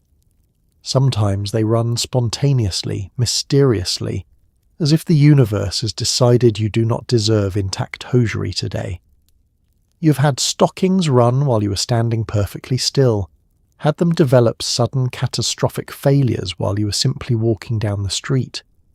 And runs are not just inconvenient, they are shameful. They announce to everyone who sees you that you are careless, sloppy, that you left the house without properly inspecting yourself, or that you do not care enough to change immediately when disaster strikes. A woman with a run in her stocking is a woman who has failed at the basic task of presenting herself properly. This is why you carry a spare pair in your purse always. 2 pairs actually, because one is never enough. If you develop a run, you must change stockings immediately wherever you are. You have changed stockings in restaurant bathrooms, in your car, in the coat check room at parties. You have become expert at the quick change, rolling off the damaged stocking, rolling on the new one, adjusting the garters, checking the seams, all in under 2 minutes. The cost of this vigilance is staggering. You go through multiple pairs of stockings every week. They run, they snag, they develop irreparable holes. At $2 a pair, the expense adds up quickly. But there is no alternative. You cannot go without stockings, not even in summer, not even when the heat makes them stick to your legs and the seams feel like they're branding themselves into your skin. You stand and walk to the mirror one more time, checking your seams one final time before leaving the house. The right leg looks good. The left leg looks good. You smooth your skirt, adjust your garters slightly, and take a deep breath. Your stockings are perfect now, but you know this perfection is temporary. By the time you reach the grocery store, the seams will have shifted. By the time you get home, you will have checked them a dozen times. And by tomorrow, you will have at least one run, one irreparable failure, and you will throw the ruined stockings away and begin again with a fresh pair. This is the price of being a woman in 1955. This is what proper appearance demands, and you pay it day after day, seam after seam, run after devastating run. Body hair is the enemy, something to be eliminated completely. You shave your legs, your underarms, you pluck stray hairs from your eyebrows, your upper lip. You inspect yourself in the mirror, searching for any rebellious hair that might betray you. Smooth, hairless skin is the standard. Anything less is failure. You stand naked in the bathroom, bright light streaming through the window, and conduct your weekly inspection. You hold your arm up to the light, turning it slowly, searching for any dark hair that might have appeared on your forearm. There, just below your elbow, a single dark hair catching the sunlight. You pluck it immediately with your tweezers, wincing at the sharp sting. Now you examine your legs more closely, even though you just shaved them yesterday. Already you can see the shadow of regrowth, tiny dark dots beneath the surface of your skin. Your hair grows quickly, darker than you would like, more visible than you would prefer. By tomorrow the stubble will be noticeable to the touch, and by the day after visible to the eye. The cycle is relentless. You run your hands down your shins, feeling for any patch you might have missed during yesterday's shaving. Your fingertips catch on a small rough spot near your ankle. You wet the area, apply soap, and carefully shave it again, eliminating the evidence of your carelessness. Your underarms receive the same scrutiny. You raise your right arm and examine the delicate skin there. Smooth for now, but you can see the dark shadow of hair follicles beneath the surface. You will need to shave again tomorrow and the day after and every day for the rest of your life. The hair never stops growing. The battle never ends. Now comes the most tedious part, your face. You lean close to the bathroom mirror, studying your upper lip in the harsh morning light. There, above your lip, a faint shadow of dark hair. It is barely visible, but you see it, and if you can see it, others can see it too. You reach for your tweezers and begin the painstaking process of plucking each hair individually. The pain is sharp and immediate, and your eyes water with each pluck. The skin above your lip is sensitive, and the tweezers pull not just the hair, but seem to pull at your entire face. You blink away tears and continue, methodical and determined. 1 hair, 2, 3. You lose count somewhere around 15, but you keep going until the area is completely smooth. You move to your chin next, searching for any coarse, dark hairs that sometimes appear there, stubborn and fast-growing. You find 2 and pluck them immediately, the tweezers gripping firmly at the root. The hairs come out with a satisfying pop, and you inspect the area closely to make sure you have not missed any. Your eyebrows have already been shaped, but they require constant maintenance. You search for any stray hairs that have dared to grow outside the defined boundaries. Above the arch, a tiny hair. Below the brow, 2 more. Between your brows, 1 rebellious hair that threatens to create a unibrow if left unchecked. You pluck them all, your eyes watering, your skin reddening. Even your arms require attention. Women are not supposed to have visible arm hair, though of course all women do. You examine your forearms in the light, turning them this way and that. The hair there is finer, lighter, but still visible. Some women shave their arms. You have not resorted to that yet, but you think about it, wonder if you should, worry that someone will notice and judge. You check the backs of your hands, your fingers, your toes. Hair grows everywhere, constant and unstoppable, and you are locked in an eternal war against it. Every hair you remove will grow back. Every smooth patch of skin will eventually betray you. But you cannot stop fighting. Hairless skin is not just preferred, it is required. It is the baseline, the minimum standard of acceptable femininity. You set down your tweezers and examine your reflection one final time. Your skin is red and irritated in places, dotted with tiny inflamed follicles where you have plucked too aggressively.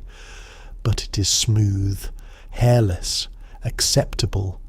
You have won this battle, at least for today. Tomorrow the hair will begin growing back, and you will fight again, and again, and again, forever. Beauty is not just external, it is also about what you eat, or rather, what you do not eat. You watch your portions, skip dessert, drink black coffee instead of cream and sugar. The magazines promise that staying slim will keep you beautiful, youthful, desirable. You believe them because you have no choice. You're always a little hungry, but hunger, you tell yourself, is the price of beauty. Breakfast is coffee and half a grapefruit, the same meal you have eaten every morning for 2 years. The grapefruit is sour and you eat it without sugar, because sugar means calories, and calories mean weight gain, and weight gain means failure. You force down each bitter section, your face puckering involuntarily, and wash it down with black coffee that tastes like punishment. Your stomach growls, unsatisfied, but you ignore it. The magazines are very clear. A woman must maintain her figure at all costs. Your husband married you when you weighed 115 pounds, and you must stay at 115 pounds forever, regardless of age, childbirth, or the natural softening of your body over time. Lunch is a small salad with lemon juice instead of dressing. Lettuce, tomato, cucumber, nothing substantial, nothing satisfying. You eat it slowly, trying to make it last, trying to trick your body into feeling full. Around you, other women eat the same virtuous lunches, pushing lettuce around their plates, sipping water, pretending they're not hungry. The women's magazines offer endless advice on how to stay slim. Eat like a bird. Think thin. Imagine yourself as a slender reed bending in the wind. Count every calorie. Weigh yourself daily. One article suggests eating only when your husband is watching, so he can see how disciplined you are. Another recommends wearing your wedding dress once a month to ensure it still fits. Dinner is slightly more substantial, but only slightly. A small piece of chicken, steamed vegetables, no bread, no butter, no potatoes. You serve your husband generous portions, watching as he eats heartily, and you pick at your small plate, eating slowly, drinking water between bites to create the illusion of fullness. Dessert is not for you. You watch as your husband eats pie or cake or ice cream, and you smile and say you're too full, you could not possibly. The truth is you are desperately hungry, have been desperately hungry for years, but hunger is feminine. Hunger is what keeps you acceptable. You weigh yourself every morning standing naked on the bathroom scale watching the needle, praying it has not moved upward. 1 pound gained means panic, restriction, days of even smaller portions until the number returns to the acceptable range. The scale is your judge, your conscience, your daily reminder that your body is not your own. The hunger becomes your constant companion. It sits with you while you cook meals you will not eat. It follows you to parties where you must refuse cake and punch and cookies. It whispers to you at night when you lie in bed, stomach hollow, thinking about toast or cheese or anything more substantial than lettuce. But you endure it because the alternative is unthinkable.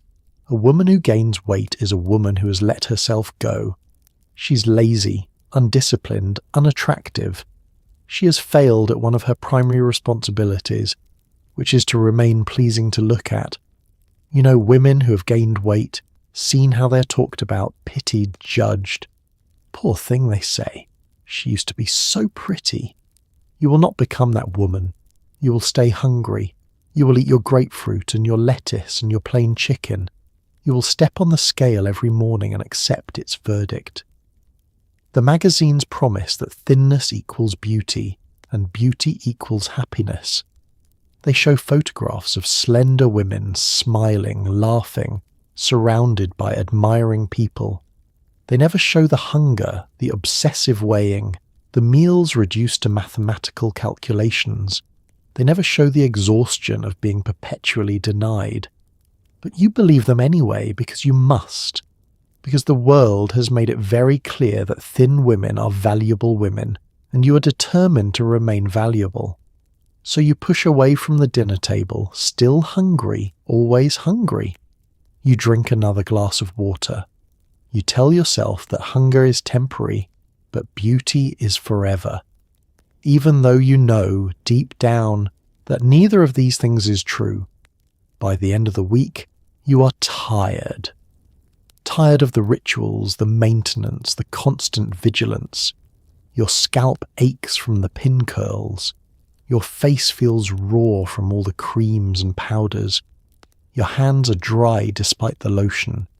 You look beautiful, yes, but the cost is exhaustion, bone deep and unrelenting. You wonder if it will ever stop, if you will ever be allowed to just exist without performing. It is Friday evening, and you sit at your vanity removing your makeup, and you can barely lift your arms. Every motion feels heavy, weighted with the accumulated exhaustion of a week spent maintaining yourself. You drag the cold cream across your face mechanically, no longer seeing your reflection, just going through the motions because they must be gone through. Your scalp throbs where the bobby pins have pressed all day. You remove them one by one, dropping them into the dish with dull clinks, and your hair falls free in tight spirals that will need to be reset before bed. The thought of winding them all again, of placing each pin carefully, of sleeping with them digging into your skull makes you want to weep. Your face in the mirror looks tired despite the makeup you've worn all day. The makeup hid the exhaustion from others, but now, with it removed, you see the truth. Dark circles under your eyes, fine lines around your mouth that seem deeper than they were last week, a tightness in your jaw from smiling all day when you did not feel like smiling. Your hands ache from being constantly engaged in small, precise tasks. Filing nails, plucking eyebrows, applying lipstick, fastening garters, checking seams. Your fingers are stiff, your knuckles slightly swollen, and even the lotion you've applied religiously has not prevented the dryness, the cracking at your cuticles. You think about all the hours you've spent this week on beauty. 2 hours for the salon appointment, an hour each morning setting your hair and applying makeup, 30 minutes each evening removing it all, 20 minutes for the manicure, 15 minutes shaving, 10 minutes plucking. Add it all up and you've spent nearly 15 hours this week just maintaining your appearance. 15 hours. More than a full day. More than a weekend. 15 hours you could have spent reading, sleeping, walking, thinking, being. Instead, you spent them smoothing creams into your skin, painting colour onto your face, wrestling your hair into acceptable waves. And for what? So you can look presentable, so you can avoid judgment, so you can be acceptable to a world that demands constant perfection from women while asking almost nothing of men. Your husband spends perhaps 20 minutes a day on his appearance. He showers, shaves his face, combs his hair, and he is done. No one expects more from him.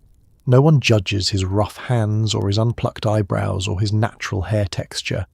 He simply exists, and that is enough. But you cannot simply exist. You must be curated, maintained, perfected. You must fight against your own body, eliminating hair, hiding imperfections, creating an artificial version of yourself that is deemed acceptable, and it never ends. It never, ever ends.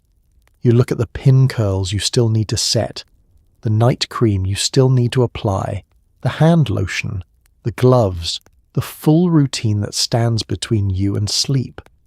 You're so tired you could cry, but crying would make your eyes puffy, and puffy eyes in the morning would require extra cold compresses, extra time, extra effort. So you do not cry. You pick up your comb and begin sectioning your hair. You reach for the setting lotion. You wind the first curl around your finger and pin it in place. You continue, methodical and mechanical, because this is simply what you do. This is what women do. This is the price you pay for being acceptable. Your neck aches from holding still during the salon appointment earlier today. Your shoulders are tight from hunching over while applying your makeup. Your back hurts from wearing the girdle that compresses your torso into an unnatural shape. Your feet throb from the heels you wore all day, shoes that pinch your toes and throw your spine out of alignment. Every part of your body is protesting, quietly staging its own small rebellion against the demands you place on it. But you ignore the protests, just as you always do, because listening to them would mean acknowledging that this life you are living is unsustainable, unbearable, slowly destroying you from the inside out. You wonder sometimes what would happen if you just stopped. If you left your hair natural, wore no makeup, let your body hair grow, ate until you were full. Would the world end? Would you cease to exist? Or would you simply be free? You will never know, because stopping is not an option. The cost of rebellion is too high. So you continue, exhausted but compliant, beautiful but hollow, acceptable but entirely spent. You place the last pin, your fingers fumbling with fatigue. You tie on your scarf, your arms heavy and slow. You apply your night cream, barely able to keep your eyes open. You pull on your gloves with hands that shake slightly from tiredness. You stand swaying slightly and catch your reflection one final time. You look exhausted, depleted, used up. But your hair is set for tomorrow. Your face is creamed and protected. Your hands are moisturized and gloved. You've done everything right, followed every rule, met every standard, and it has cost you everything. You climb into bed, every part of you aching, and close your eyes. Sleep comes quickly, the heavy, dreamless sleep of complete exhaustion.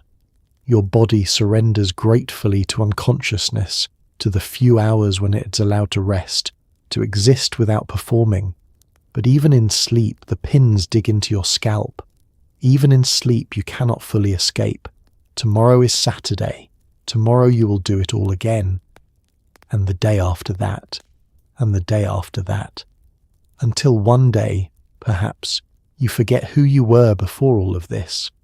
Until you forget that there was ever a version of yourself that existed without the constant grinding exhaustion of maintaining an acceptable appearance.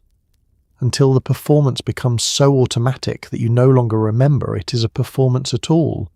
You know that every woman around you is watching, judging, comparing. A chipped nail, a smudged lipstick, a crooked seam. These are failures, evidence that you're not trying hard enough. You feel the weight of their eyes, their silent assessments. You adjust your posture, smooth your hair, check your reflection. You cannot let them see you slip.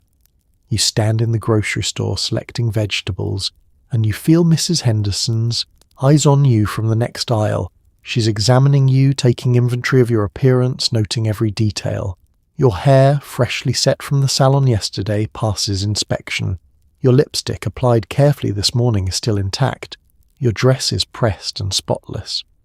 But then her gaze drops to your hands, and you see her eyes narrow slightly. Your nails. You chipped one this morning while washing dishes, a small flake of polish missing from your index finger. You had meant to fix it immediately but got distracted, and now here you are in public with imperfect nails. The shame burns hot in your chest. Mrs. Henderson has noticed. She will mention it to someone. By tomorrow, 3 women will know that you left the house with chipped nail polish. You smile pleasantly at her and move to the next aisle, your heart beating faster than it should over something so small. But it is not small. Nothing about your appearance is small. Every detail matters. Every imperfection is noted, catalogued, discussed. In the checkout line, you stand behind 2 other women, and you study them as carefully as you know they will study you. The first woman has perfect hair, perfect makeup, perfect posture, but her slip is showing slightly below the hem of her dress. You feel a small, shameful surge of satisfaction. She is not perfect after all. The second woman is older, wearing a floral dress and sensible shoes. Her lipstick has bled slightly into the fine lines around her mouth, creating a soft, blurred edge. You make a mental note to check your own lipstick more frequently as you age. You will not allow that to happen to you. The women at church are the worst. They smile and embrace, compliment each other's dresses and hats, but their eyes are constantly assessing, comparing, judging. Who has gained weight? Whose roots are showing? Whose husband can afford the most expensive clothing? Every Sunday is a silent competition, and you are all participants whether you want to be or not. You remember last month when Sarah Miller appeared at church with a run in her stocking. A run! Clearly visible on her left calf, a long line of destroyed nylon that she had either not noticed or not had time to fix. The whispers lasted for days. Poor thing. How embarrassing. Doesn't she check herself before leaving the house? You had joined in the whispers, ashamed of yourself even as you did it, because condemning her was a way to distance yourself from her failure. You would never leave the house with a run in your stocking. You were more careful, more vigilant, more worthy. But now, standing in the grocery store with your chipped nail, you understand that you are only ever one small failure away from becoming Sarah Miller. One oversight, one moment of carelessness, and you too will be the subject of whispered judgment. The fear keeps you alert, keeps you checking your reflection in every available surface.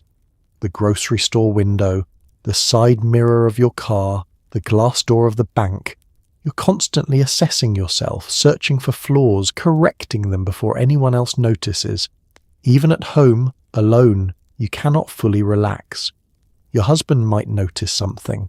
A neighbour might drop by unexpectedly. The mailman might see you through the window. You must always be presentable, always be ready, always be on.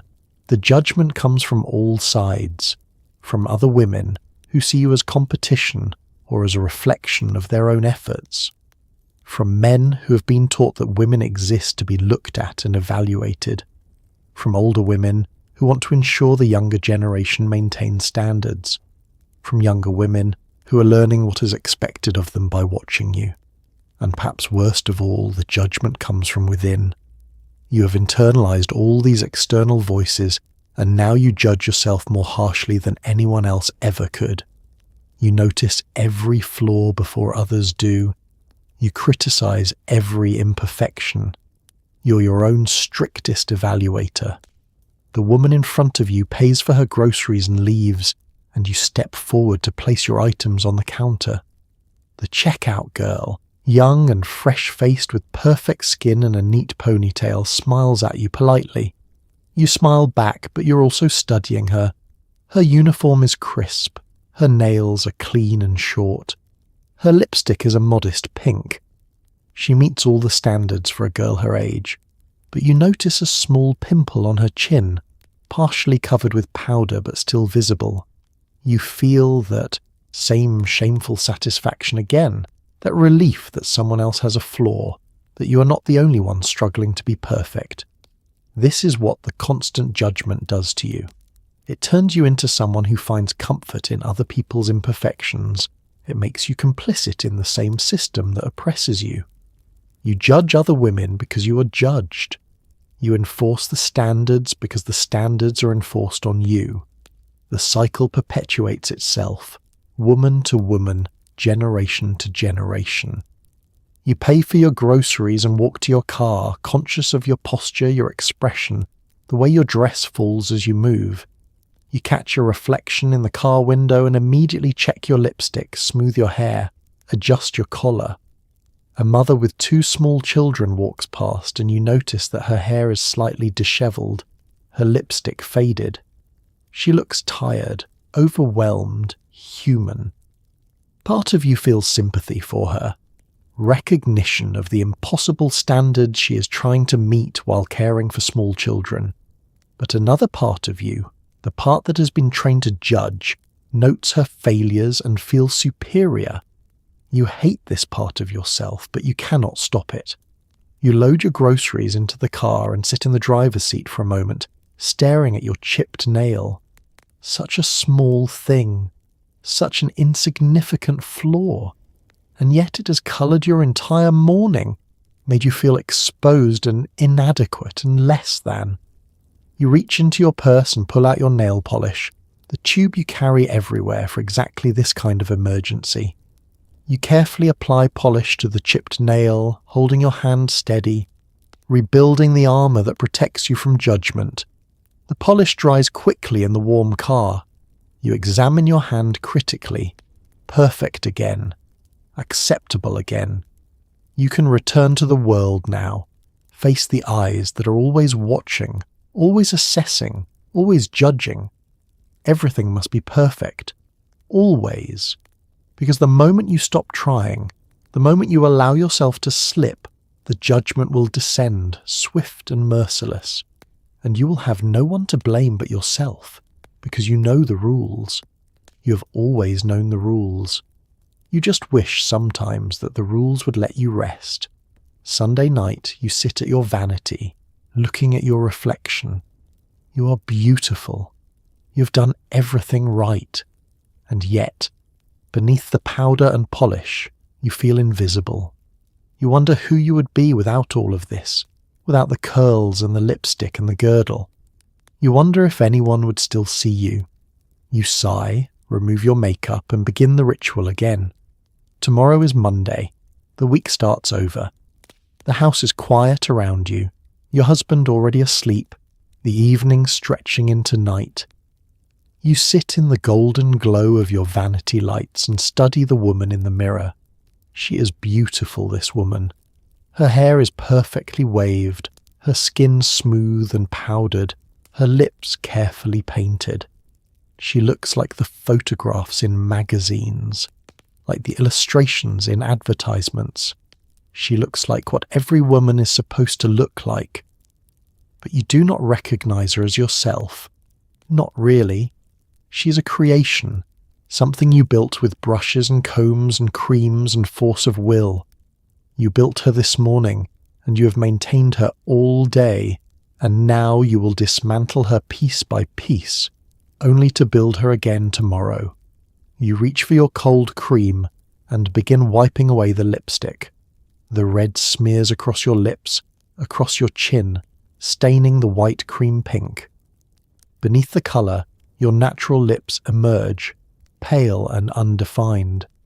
You wipe away the powder next, and your real skin appears, imperfect and human, with pores and texture and tiny flaws that the powder had hidden. You remove your eyeshadow, your mascara, your carefully drawn eyebrows, until your face is completely bare. You look at this bare face, this real face, and you feel a strange mix of relief and fear. This is you, unadorned and plain. But is it really you? Or have you worn the mask for so long that you no longer remember what lies beneath? You think about all the hours, all the effort, all the money you have poured into maintaining this version of yourself. You think about the salon appointments, the pin curls that hurt your scalp every night, the girdle that steals your breath, the hunger that gnaws at your stomach. You think about the constant checking, the endless vigilance, the fear of being caught with a crooked seam or a chipped nail, and you wonder, quietly, desperately, what all of this is for. You wonder if your husband would love you without the lipstick. You wonder if your friends would recognize you with natural hair. You wonder if you would still exist, still matter, still be visible if you simply stopped performing. But you do not know the answer, and you are too afraid to find out. So you reach for your night cream and begin applying it to your bare face. You pick up your brush and count out 100 strokes through your hair. You section your hair and wind it into pin curls, securing each one with bobby pins that dig into your scalp. You apply lotion to your hands and pull on your cotton gloves. You perform the entire ritual, mechanical and weary, because this is what you do. This is what women do. This is the bargain you made, though you do not remember making it, and these are the terms you must meet. Tomorrow is Monday, and Monday means starting over. Monday means unwinding the pin curls, applying fresh makeup, wrestling yourself into your girdle, checking your seams, painting your nails, maintaining your appearance with the same desperate vigilance you have maintained it with every day for years. The cycle never ends. There is no finish line, no point at which you can declare yourself complete. There is only the endless repetition, the constant maintenance, the daily reconstruction of an acceptable self. You think about your mother who did all of this before you. You think about your daughter, if you have one someday, who will do all of this after you. The rituals pass down like recipes, like traditions, like inheritances no one asked for but everyone accepts. When did it start, you wonder? When did women begin painting their faces and starving their bodies and reshaping themselves into something more palatable than their natural forms? Has it always been this way? Will it always be this way? You do not know. You only know that right now, in 1955, this is what is required. This is the price of being a woman in public. This is what you must do to be seen, to be valued, to be loved. You stand and walk to your bed, careful not to disturb your pin curls. You lie down on your back, hands in their gloves resting awkwardly on top of the covers. The pins press into your scalp. Your face feels tight with night cream. Your body aches with the accumulated exhaustion of a week spent performing femininity. You close your eyes and feel the weight of it all pressing down on you. The beauty, the effort, the endless, relentless trying. You are beautiful, everyone says so. But beneath the beauty you feel hollowed out, emptied, like a shell that someone has painted and polished until it gleams, but that contains nothing inside. You wonder, as you drift towards sleep, if anyone sees the real you beneath all the decoration.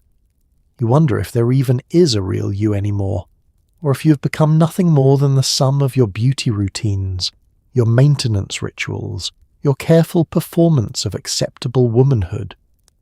Your husband shifts in his sleep beside you, and you turn your head slightly to look at him. He is peaceful, unburdened, his face natural and unadorned. He does not wear a mask. He does not perform. He simply is, and that is enough. You envy him that simplicity even as you love him. You envy the ease with which he moves through the world, the way he can wake up and be immediately acceptable, immediately complete. He does not understand what it costs you to achieve the same level of acceptability. He thinks you do all of this because you enjoy it, because you want to be pretty, because it makes you happy. He does not know about the hunger, the pain, the exhaustion.